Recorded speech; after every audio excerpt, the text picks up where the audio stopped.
Hello everyone, my name is Autumn Heatrice and I am the Museum Registrar at the Meek-Eaton Black Archives. Today I would like to present a video essay and focus on the parallels of enriching the lives of the youth through fundamental framing and community with our current exhibit, Beyond Black Beauty, and Ms. Floyd Britt, whose collection we have available at the archives.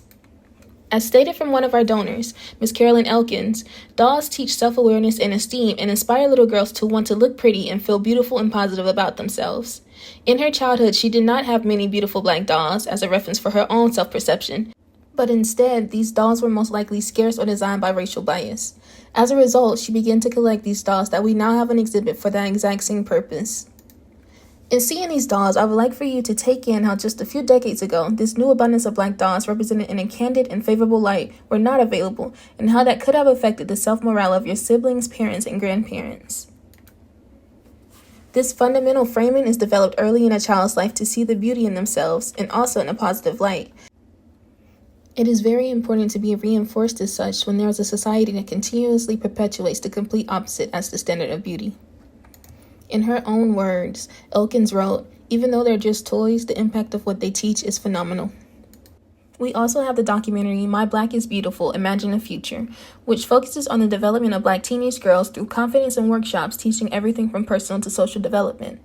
The impact made on these girls through this programming has been monumental, as now they are able to go through life with a more positive identity outlook and improved skills in writing, public speaking, and leadership.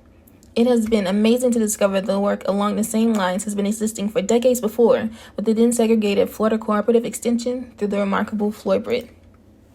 After graduating from FAMU with a background in health education, Ms. Floyd Britt joined the Florida Cooperative Extension Service in 1932 as a home demonstration agent and supporter of the 4-H camps for black youth. For those who don't know, a home demonstration agent is a professional who provides practical knowledge and education to individuals and families, particularly in rural areas, to improve their quality of life.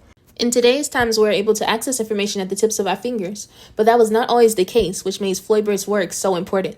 In these rural areas, Britt provided access to communities and youth with sanitation and health tips, homemaking material, and many more everyday topics through demos and brochures, which provided a step-by-step exhibition so that the information wouldn't be forgotten.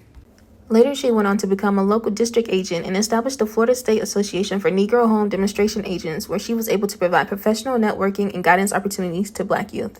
In the 4-H camps, many that were hosted at FAMU, Britt and her colleagues provided short courses with themes of development and working together for world understanding. Britt was also integral to the opening of the campground at Doe Lake, which provided new scenery to the children and lessons in swimming, water safety, and hygiene. In these short courses and life experiences, Britt was able to not only teach the youth to take care of themselves and the community too, but also use these same lessons and sentiments through life to become a better individual, creating groundwork for developing a multifaceted identity. Going back to the documentary, we are able to follow and see the growth of Janet through the Black Girls Rock Queens Camp for Leadership and Excellence, as she is also provided with workshops and the opportunity to travel and create new experiences within different sceneries. These opportunities led Janet to blossom and flourish in herself by allowing her to no longer doubt who she is through societal standards nor her place in the world.